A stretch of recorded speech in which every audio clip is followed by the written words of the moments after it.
You are 10 years old, and the marble beneath your knees is colder than you thought stone could be. The scent of burning incense curls around your face like a serpent, sweet at first, then suffocating. You were told this house was beautiful, that your new life would be full of luxury, clean sheets, and warm food. But here, inside this dim private room behind the peristyle, the only thing warm is the sweat sliding down your bare back. Behind you, footsteps. Not hurried, not cruel, just deliberate, heavy soles pressing into mosaic tiles. You don't look up, but you hear the quiet sigh of silk robes brushing past the doorway. And then, silence. That awful silence. You know what it means now? You are not sick. You are not injured. You are not disobedient. And yet you are here, alone, on display, in a house where your name no longer matters. You are not you anymore. You are property. And tonight, your master has called you to his private chamber. But this is only the beginning. Think Roman civilization was all philosophy, public baths, and architecture?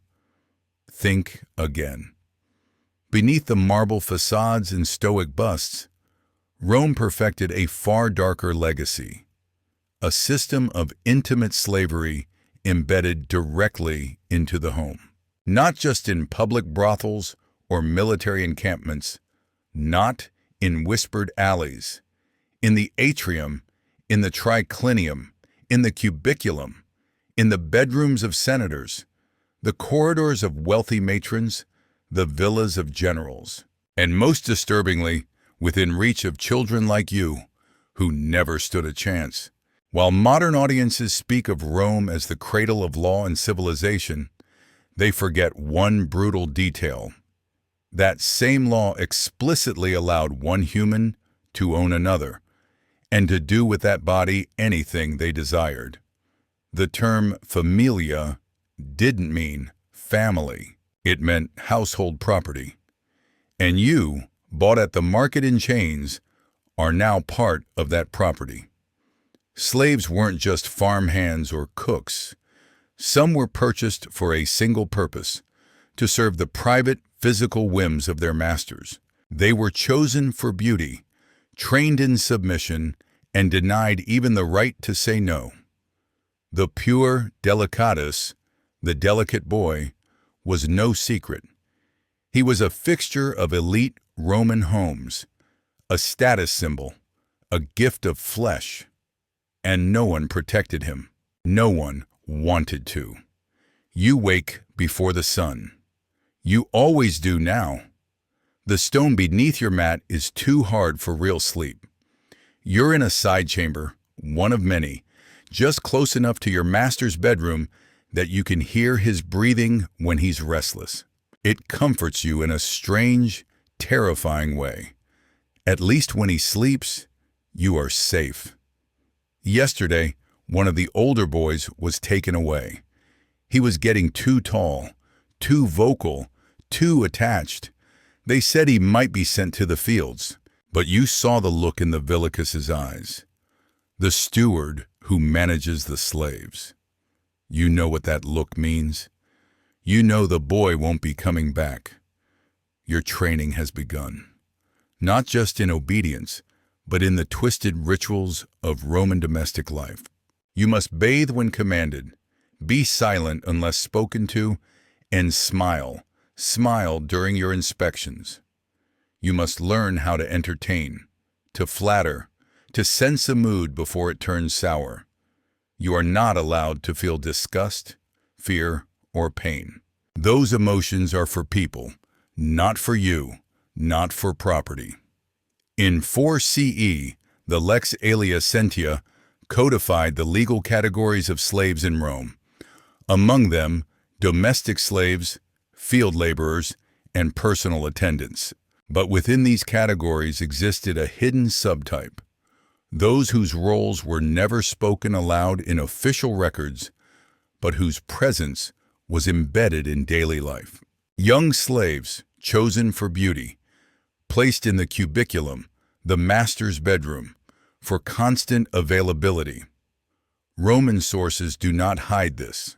The satirist Martial refers to his friend's blond boy kept for evenings. Pliny the Younger mentions entertainers with faces like Greek statues gifted to senators. Even Augustus, Rome's first emperor, kept delicati in his private court. Boys dressed in fine linens, trained to entertain with songs, conversation, and more. This wasn't a hidden shame. It was a refined indulgence. And the market responded. Slave traders began advertising physical features, skin color, eye shape, voice tone, and most crucially, virginity. It raised a child's price by thousands of sesterces. Your innocence was something to be sold, something to be broken. Now you're being led down the hall again, past the bronze oil lamps flickering against frescoed walls, past the lararium where household gods watch from their niches with cold painted eyes. You catch your reflection in the polished silver doorplate, a child, barefoot, shoulders hunched, face blank. No more tears left. The chamber door is open. Inside, the master is reclining on a low couch, sipping watered wine.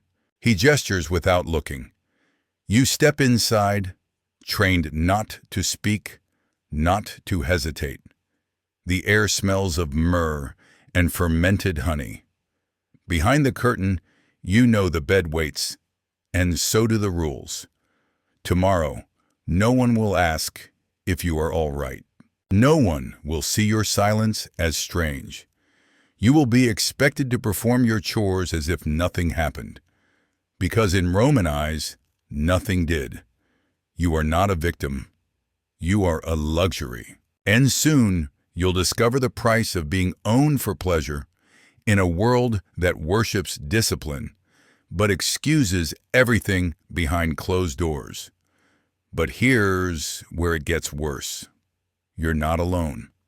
And what's happening in your master's house? It's happening in thousands of homes across Rome, each with their own set of rules, their own hierarchy of abuse, and their own system for turning innocence into obedience.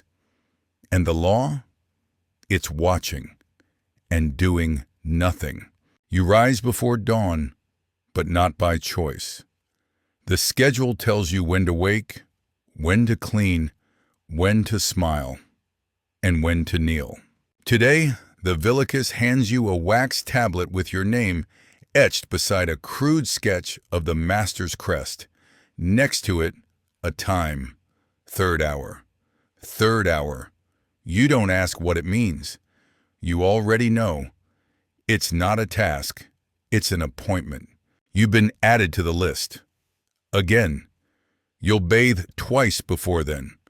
Once in cold water to firm your skin. Once in oil to soften your scent. You'll be dressed in a fresh tunic, left open at the shoulder. You'll be fed grapes and instructed to chew slowly to avoid swelling your belly. Your hair will be curled, your lips dabbed with crushed poppy to deepen their color. You're 10 years old. And every moment of your morning has been designed to make you more pleasing. But here's what they don't tell you. This is how the entire system works. The Roman home wasn't just a place of luxury. It was a machine, and its fuel was human flesh. Think slavery in ancient Rome was only about plowing fields or rowing galley ships? That's only half the truth. The other half is far more intimate and far more disturbing. Roman domestic slavery reached deep into the private lives of their owners. And the most expensive slaves? They didn't work. They served, personally, silently, often unclothed. The system was known. It was legal. It was profitable. and it operated inside the homes of Rome's wealthiest families without shame. You're shown to the cubicula, the master's private sleeping quarters. It's not your first time, and it won't be the last. The room is hushed. The air hangs heavy with a mixture of sweat, perfume, and old wine. The master reclines on his side, propped on one elbow, bored eyes scanning you as if comparing you to a memory. You stand still, heart racing, waiting for instruction. It might be a massage. It might be entertainment. It might be something you don't yet have a word for. But this isn't a moment of desire. This is a routine. Because in this household, and countless others, slaves like you are assigned to rotation schedules, not for cleaning, not for errands, for availability. Slave logs, actual documents discovered in archaeological digs at Pompeii and Herculaneum, record names, ages, and functions of household slaves. One preserved inventory lists 13 slaves under the age of 16. 9 of them are marked with the Greek letter delta, delicatus. It means preferred, it means beautiful, it means touched. You're not the only one in this house. There are others, older, younger, some trained in music, others in silence. One girl, Livia, hasn't spoken in over a year. Her schedule is different from yours. Her tunics are embroidered. She only ever enters the master's chamber at night. You once asked her why. She didn't answer. She just looked past you, into a distance you couldn't see, and returned to folding the sheets with mechanical care. And the worst part? This isn't considered shameful. Among Rome's elite, it's expected. In fact, a slave who hasn't been broken in by a certain age is seen as defective. Pliny the Elder wrote extensively about domestic life, but between the lines, he hints at a world where abuse is so common, it no longer registers as cruelty. In one letter, he casually mentions a friend who keeps a fine boy of Thracian stock near the villa's east wing. No comment, no moral judgment, because none was needed. Owning bodies, especially beautiful young ones, was not controversial in Rome. It was a privilege. And the law? It stood firmly on the master's side. According to the Lex Julia de Adulteri, 18 BCE, a Roman citizen could be prosecuted for seducing another citizen's wife, but not for violating a slave. Slaves in Roman legal thought could not be raped, because rape implied rights, and slaves had none. No consent, no age of protection, no recourse. You weren't considered a person. You were an object, and objects couldn't say no. At your second bath, your skin is scrubbed until it stings. The villicus's assistant hands you a linen cloth and a strip of perfumed leather to tie around your wrist. It's not for decoration. It's to signal readiness. The master likes organization. He doesn't want to ask twice. Down the hall, you hear giggles, not from joy, but from panic. Someone has made a mistake. They'll pay for it in silence, maybe in bread rations, maybe in bruises. You focus on your breathing. Inhale, smile, walk, because that's what the manual says. Yes, there's a manual. You saw it once, left open on the villicus's desk. A series of household rules written in perfect Latin script. The boy assigned to evening service must be bathed, oiled, and clothed by nona hora. No perfume if injured. No eye contact unless requested. This isn't decadence, it's administration. The master's guests arrive for the evening. Wine flows. Laughter echoes across the mosaic floors. You're summoned, along with another boy and 2 girls. You stand near the column, arms at your sides, listening. Someone comments on your posture. Someone else asks if you're from Hispania. The master corrects them. No, you were born in Numidia. Your price was high, he boasts, but worth it. They nod admiringly. You're not a person. You're a purchase. One guest turns to you and says, "You'll remember this night when you're older?" He chuckles. Everyone does, including your master. And you? You smile, because that's the only thing left to do. But now comes the part they don't speak of in public. After the laughter, after the wine, after the guests have gone, the list still lies open on the table. You see tomorrow's names, and yours is there again. What you don't know is this. Some boys don't come back from the list. They're transferred, broken, or simply vanish. You once asked where one had gone. The Villicus only said he outgrew his use. So you remain small, quiet, valuable, but not for long. Because what happens next will make tonight look almost gentle. Now that you've seen what private slavery looked like behind Rome's polished marble, you're beginning to see the patterns hidden in history's shadows. If uncovering these buried truths resonates with your curiosity about the real human experience, staying with this journey will take you deeper, into the stories Rome tried hardest to forget. You're about to enter the world of Roman slave auctions, where children were displayed like prized possessions, and youth and innocence were among the most highly valued traits. And this was just one household, one law. Across the empire, thousands lived in silence, stripped of voice, of personhood, of even the right to resist.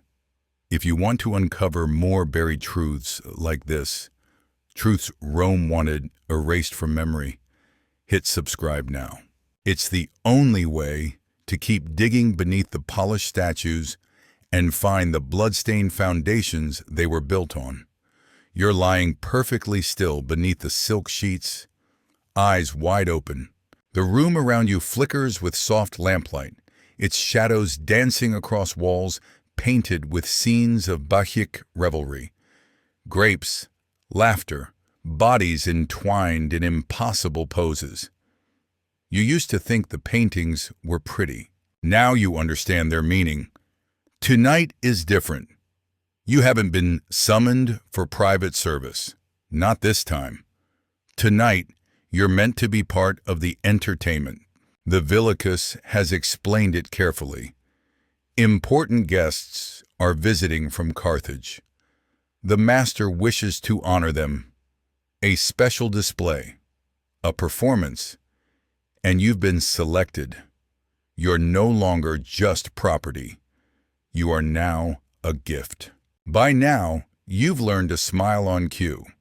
You've learned how to lower your eyes, how to walk gracefully, how to speak just enough to charm without speaking too much to offend. But performing for strangers, this is new. And as the bronze doors swing open and voices echo through the marble hall, you feel a weight settle in your chest. Not fear, not quite. Something heavier. Resignation. Because this isn't just another night. It's a show. And you are the centerpiece. In elite Roman households, it was not uncommon for wealthy citizens to host convivia, lavish private banquets that blurred the line between feast and theater. Guests reclined on couches, sipping spiced wine, as music played and dancers performed. But among Rome's most powerful families, especially those far from prying eyes, these evenings could take darker turns. Documented letters from the household of Lucius Calpurnius Piso, a senator under Emperor Nero, describe evenings of rare delicacy in which trained young companions were presented in choreographed sequences of music, poetry, and physical elegance. The term used, elegantia corporis, masked what was, in truth, a display of obedience, beauty, and possession. The pure delicatus, once simply a household servant, became centerpiece of these performances. And behind the laughter and applause was an unspoken truth. They weren't being entertained. They were being reminded who held the power. You are led into the atrium, where the light is golden and the air smells of roasted figs and frankincense. Music swells from the corner, where two musicians pluck at lyres. You're not alone. 3 others stand beside you, each dressed in translucent tunics, each painted delicately with powdered lead and saffron dyes. One boy from Syria, silent as stone. One girl from Gaul, eyes glazed with practiced stillness. And a younger one, barely 8 years old, whispering prayers under his breath. The guests recline, smiling. Their jewelry gleams in the firelight. One lifts a goblet and gestures towards you. The villicus nods. The music begins. You step forward and you dance. Not for art, not for joy, for approval and survival. This wasn't unique to your master's villa. Historical accounts describe similar chamber entertainments in the homes of Roman elites. According to Suetonius, Emperor Tiberius kept a villa in Capri, where young performers, trained in silence and flattery, would appear nightly before imperial guests. They called them spintriae, not by their names, but by their function. The historian Tacitus, in hushed tones, refers to performances that served less to amuse and more to instruct, meaning not education, but demonstration. A display of what control looks like when the soul of a person has been replaced with perfect obedience. You finish your performance with a bow. The guests clap politely. The master does not. He rises, approaches you, and places one ringed hand beneath your chin. Lifting your gaze to meet his, he says, "Still not broken." That's good. Then he turns to the guests and adds, "I prefer them to retain something of their spark. It makes the taming more rewarding." You keep your face still. Inside, something sinks, further out of reach. Later, you return to your quarters, heart pounding. The girl from Gaul is already curled on her cot, back turned. The Syrian boy is rubbing his knees, bruised from kneeling too long. The youngest hasn't returned. You ask the villicus where he is. The answer is quiet, matter of fact. He wasn't needed anymore. And just like that, someone vanishes. No outcry, no record, no name scratched from stone. Just another life swallowed by the silence of a system that pretended to be civilized while consuming its youngest offerings. But here's what makes it worse. These performances weren't deviations. They were rehearsed, documented, expected. A tablet discovered in Pompeii details preparations for a private feast in 58 CE, including instructions for slaves of suitable age and voice to appear at precise intervals during the courses. It lists timing, costumes, and even fallback substitutions in case of injury or unwillingness. That word, unwillingness, tells you everything. They knew, and they planned for it. And what of those who resisted? They didn't last. Refusal was punished. Sometimes with reduced rations, sometimes with a public flogging, but more often with replacement. Because in Rome, nothing was irreplaceable, especially not a slave who spoke me out of turn. You heard once of a boy in a nearby villa who ran. He made it past the kitchen gardens, across the olive terraces, almost reached the Via Latina. They found him by morning. After that, the villa's walls were raised another 5 feet, not to keep others out, but to keep you in. You're now 16. Your bones ache differently. The villicus looks at you with calculation, not admiration. You've noticed your name slipping further down the service list, and when new boys arrive, it's your task to show them the ropes, to teach them how to walk without sound, how to fold their tunic just so, how to smile when it hurts. You do not tell them what comes next, because you know, and you know that knowing doesn't help. But now you begin to understand something else, something crueler. This isn't just about ownership. This is about normalization. Rome didn't just use bodies. It trained minds. It turned pain into routine, obedience into art, and silence into currency. It made you complicit in your own undoing.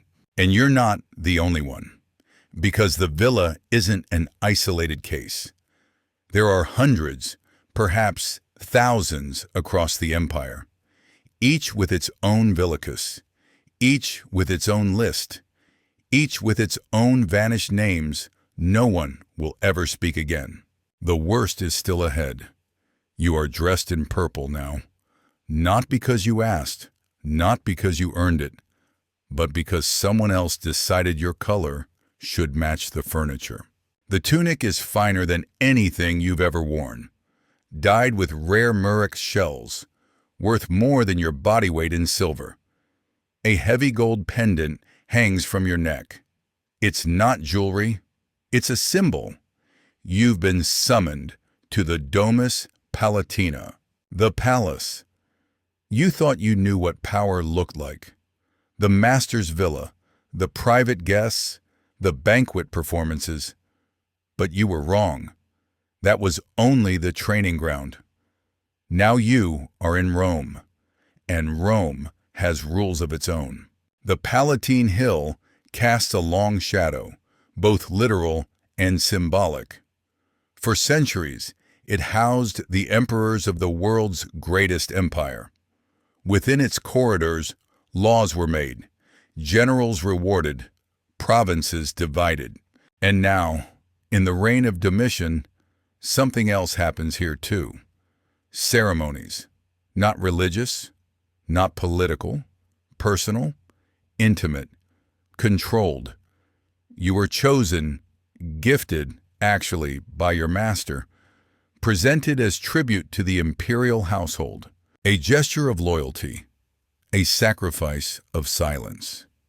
You were not consulted. You were simply delivered. The palace staff doesn't speak to you, not at first. They gesture. They wash you in rose water. They clip your nails, pluck stray hairs, paint your eyelids with crushed mineral powder. You are not prepared for politics. You are being prepared for display. You hear whispers in the corridor. Others, like you, trained in poetry, song, and silence. No names are spoken. No laughter echoes. This is not a place for joy. It's a place of performance. And the audience wears purple. Under Emperor Domitian, the palace's inner chambers become something else entirely. More than a home, more than a court, a theater. Contemporary sources, like the poet Statius and the biographer Suetonius, describe an imperial household layered in opulence and secrecy. Rooms with ceilings painted to mimic the heavens, floors of heated marble, tables inlaid with mother-of-pearl and bone. But behind these marvels lies another architecture, a system of controlled indulgence. One record from the Commentarii Palatini describes a chamber euphemistically named Camera Tertia, the third room. Its function? Not documented, but the inventory lists cushions, ointments, and musical instruments. and 7 slaves under the age of 14. You're called in the evening. The chamber smells of myrrh and wine. Golden light spills across the mosaic floor. The emperor reclines beneath a canopy of silk. His face is unreadable. To his right sits a senator. To his left, a priest of the imperial cult. Both sipping wine. Both watching you. You are instructed to dance. It is not the dance you once performed in your master's villa. This one has meaning. Symbolism. A reenactment of myth. Apollo taming the wild boy Hyacinthus. You are Hyacinthus. But here's what makes it even darker. You don't understand the story. Only that you're expected to smile at the end. The ceremony concludes. The guests nod in approval. You are praised for your posture, your stillness, your lack of hesitation. That last one is important. Hesitation implies thought. And in this place, thinking is dangerous. By morning, you are not returned to your master. You are absorbed. Now a familia Caesaris, a member of the emperor's private household. The uniform changes. The training intensifies. You are told what to say, how to speak, what expression to wear depending on who enters the room. You are placed in a new schedule, not for labor, not even for service, for availability. You begin to understand how Rome sustains itself, not just with soldiers and taxes, but with silence. Every day you are on display, but not fully seen. You are a presence, a whisper, a thing. And when new guests arrive from provinces abroad, you are presented again, this time not as a servant, but as evidence, proof of Rome's power. Suetonius describes how Domitian restructured the palace, converting private chambers into performance spaces. A room known as the Triclinium Minus was used for private suppers, during which guests were expected to watch the dramatization of divine myths through human actors.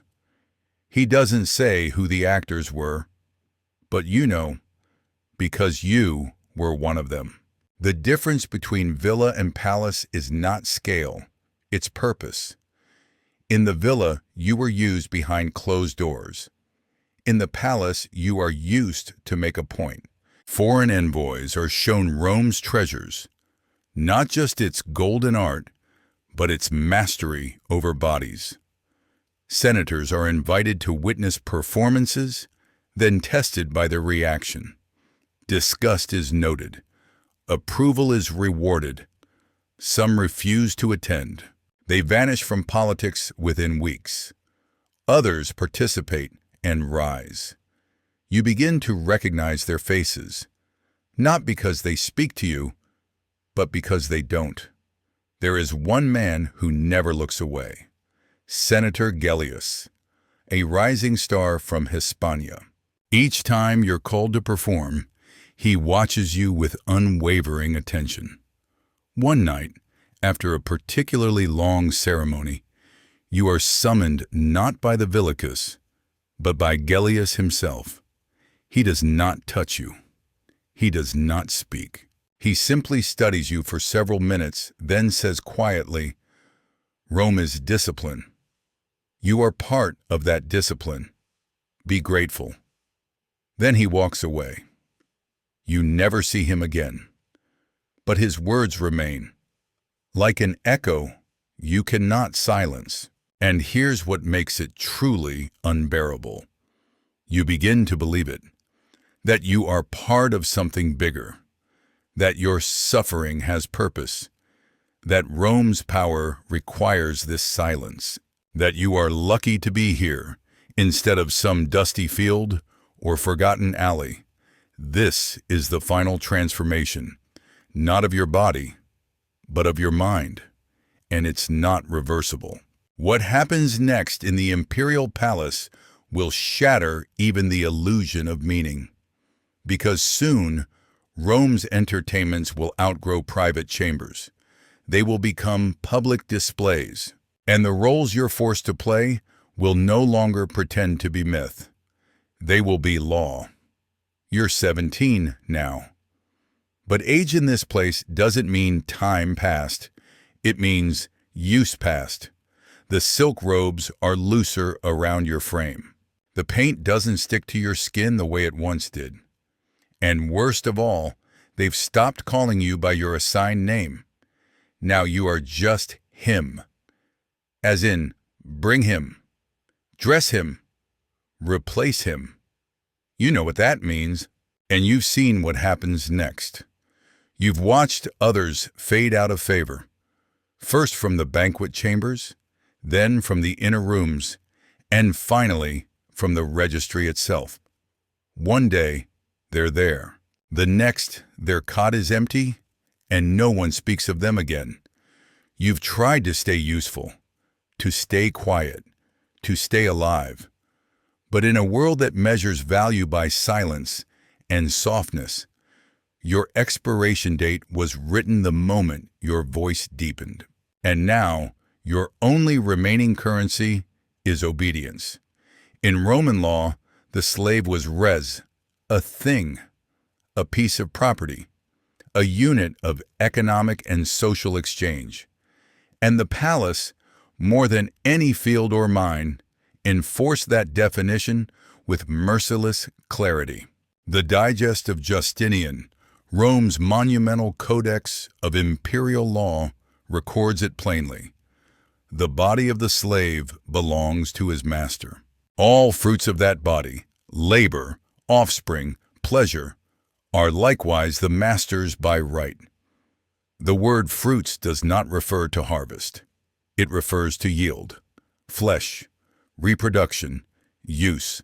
And while the outer courts discussed inheritance and taxation, the inner sanctums enforced a different kind of law, availability without objection. Even priests weren't exempt from the cycle. By the late 1st century CE, temple slaves were donated to imperial celebrations under the guise of piety. A young Syrian acolyte named Callisthenes, barely 12, was described in records from the Acta Arvalium as an offering of grace and fragrance, presented for the comfort of the divine house. He never reappeared in any register again. You once tried to resist, not a scream, not a blow, just a hesitation. One evening, as you were being prepared for a performance in the Aula Regia, you paused, just for a moment. Your foot faltered, stepping into the dye bath. Your eyes met the servants with something that could have been pleading. It was enough. You were removed from the rotation for 3 days. Not punished, not harmed, just excluded. Those 3 days were the worst of your life. No food, no bedding, no contact, a chamber with stone walls and no candlelight. The sound of dripping water, endless, maddening. A strategy known among the palace stewards as purification by absence, designed not to harm the body, but to unmake the will. When they brought you back, you begged to be reassigned. You promised never to pause again, and they believed you, because now you were broken in the right way. But here's where the system escalated further. By the reign of Hadrian, Rome had perfected its machinery of performance, and the roles once confined to hidden rooms began appearing in public ceremonies, festivals, religious rituals, victory celebrations, and you were expected to play your part. One such ceremony, the Ludi Florales, originated as a spring festival for fertility and rebirth, but by the 2nd century CE, it had become a sanctioned spectacle of excess. The Fasti Ostienses, a preserved calendar from the city of Ostia, notes that youths of exceptional refinement were paraded through the amphitheater, adorned in gold, to mimic the gifts of the gods. It was theater, but with real bodies. Your body. You remember the amphitheater's noise, not cheering, laughter, amusement, curiosity. You were masked in gold leaf, arms painted in ochre, ordered to pose beside statues of divine twins, Castor and Pollux. You were supposed to represent harmony, duality, beauty, but your legs trembled the entire time, because behind you the guards carried canes, not for protection, for correction. The role of punishment in the Roman system wasn't random. It was structured, strategic. A slave who attempted escape, showed resistance, or simply failed to meet the visual demands of a ceremony was subject to correctio privata, private correction. This didn't mean torture, not publicly. Not in the empire's moral vocabulary, it meant recalibration. Recalibration that could include whipping, confinement, sensory deprivation, or psychological isolation. One Roman manual for stewards, De Cura Servorum, advised, "Let correction follow without hatred, but without delay. The fruit of resistance is silence. The price of silence is restoration." You came to understand what that meant. They didn't want revenge. They wanted results. Over time, even the nobles began to feel the cost, because the performances weren't limited to slaves. The emperor's appetite for control extended to senators, generals, and visiting dignitaries. You watched once as a senator from Achaia, gray-haired, trembling, was ordered to wear the same gold leaf as the palace performers, not for punishment, for demonstration. His crime? Opposition to a tax reform. His punishment? Humiliation through participation. He obeyed. Because resistance, even from the elite, meant erasure. But some drew the line. A noble woman named Calpurnia, known for her lineage, not her defiance, refused to send her daughter to the emperor's temple festival. Her refusal was not public. She wrote a private letter, pleading that her child be spared from display. The emperor's response was not swift. It was deliberate. Calpurnia's estates were seized, her servants redistributed, her name removed from public inscriptions. Her daughter was delivered anyway, and placed in the procession beside you. Neither of you spoke, because what would there be to say? Now you understand the full shape of the system. The villas trained you. The palace refined you. The festivals exposed you. And the law ensured no one could stop it.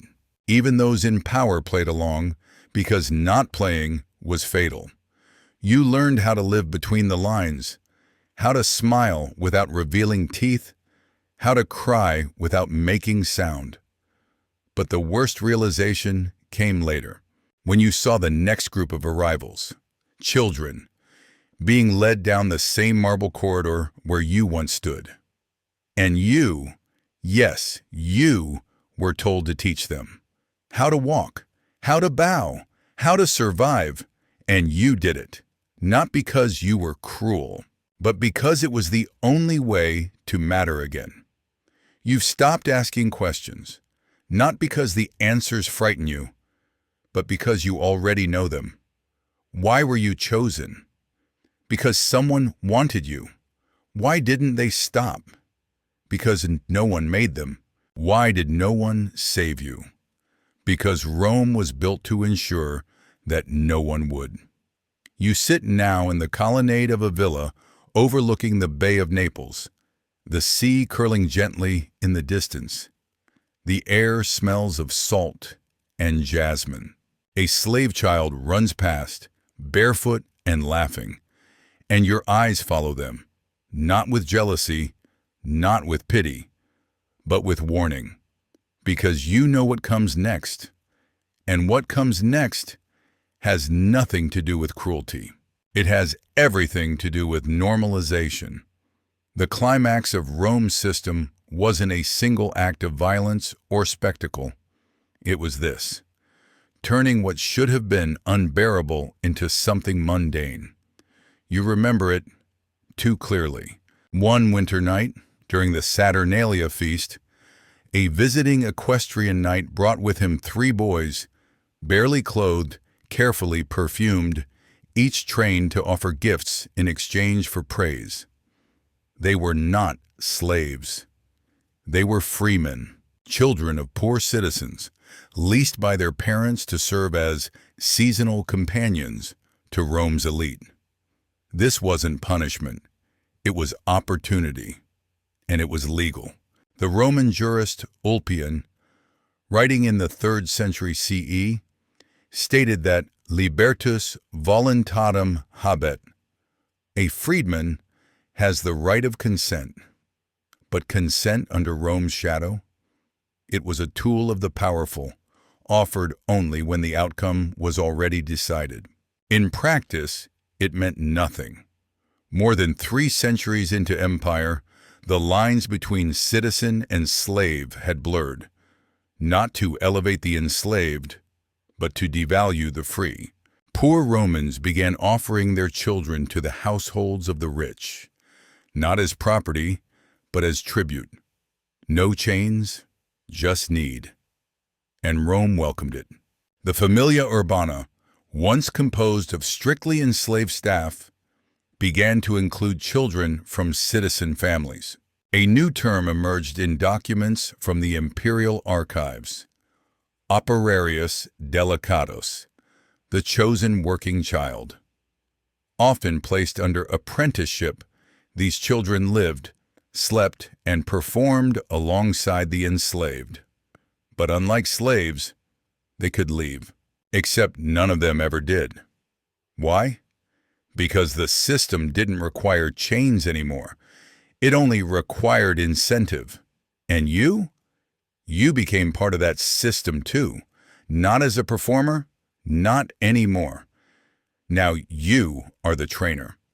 Your job is to instruct, to monitor, to correct. You stand behind them in silence as they are examined. You whisper reminders during their first performances. You record their mistakes in wax tablets by oil lamplight. And when one of them cries, you don't comfort him. You offer the same words once spoken to you. This is Rome. You are lucky. You don't believe it, but you say it, because now you are proof that the system works. The boy assigned to you is from Carthage, 9 years old, big eyes, soft voice. One night he asks if his mother will come visit. You tell him, of course. And the lie tears something inside you that cannot be stitched back together. This is Rome's final cruelty. Not what it did to your body, not even what it made you do to others, but what it trained you to feel nothing about. The poet Juvenal once wrote, "What man can remain innocent in the palace of Caesar?" He meant corruption, bribery, betrayal. He did not mean you, but he should have, because your innocence didn't vanish in a moment. It was eroded, piece by piece, until what remained looked enough like virtue that no one noticed what had died. Not even you. By the time Emperor Diocletian begins his reforms, the old systems of household slavery are fading, not because of morality, but because economics changed. Tax burdens shifted, villas downsized, public festivals grew rarer, and with them, so did the performances, not abolished, just no longer efficient. You are given new duties: ledger work, language instruction for provincial youths, quiet consultation in matters of household elegance. You age out of visibility, and when the day comes that no one calls your name anymore, You almost feel relief. Almost. But then you see the next generation, and everything comes rushing back. You were a child when Rome took your body. You were a man when Rome taught you to offer others. And now, all that's left is memory. Except it isn't gone. It's woven into the very fabric of civilization. Resolution and reflection. You thought the horror would end with the empire's fall, that the collapse of Rome would bury its practices along with its statues and temples. But history has a cruel talent for preservation. The Roman model, using power to shape not only action but identity, became the template for centuries of hidden servitude. It echoed through the noble households of medieval Europe, through the courts of Renaissance kings, through colonial palaces and gilded salons, where silence became currency, where survival meant complicity, where obedience replaced innocence. The legacy of Roman sexual slavery in private homes was not an aberration. It was a system. And systems don't vanish. They evolve. You've just stared into the darkest corners of a world that claimed to be civilized and found something far more terrifying than any battlefield. Systemic dehumanization accepted as daily routine. Subscribe to the channel to keep exploring the hidden histories no one dares teach. The past doesn't just repeat itself, it hides in plain sight, waiting for someone willing to see it clearly. Even now, you can trace its fingerprints in the exploitation of dependency, in the glamorization of obedience, in the quiet acceptance of power unchallenged, so long as it wears silk and speaks softly. And that's why this history matters, not because it's ancient, but because it's unfinished. You entered this story believing Rome was a cradle of reason and refinement, but now you leave knowing it was also a crucible of obedience, enforced through bodies too small to resist. If confronting these buried truths has awakened your curiosity, if understanding the systems behind the silence empowers you to see history more clearly, then stay with us. There are more stories like this, and every single one deserves to be remembered.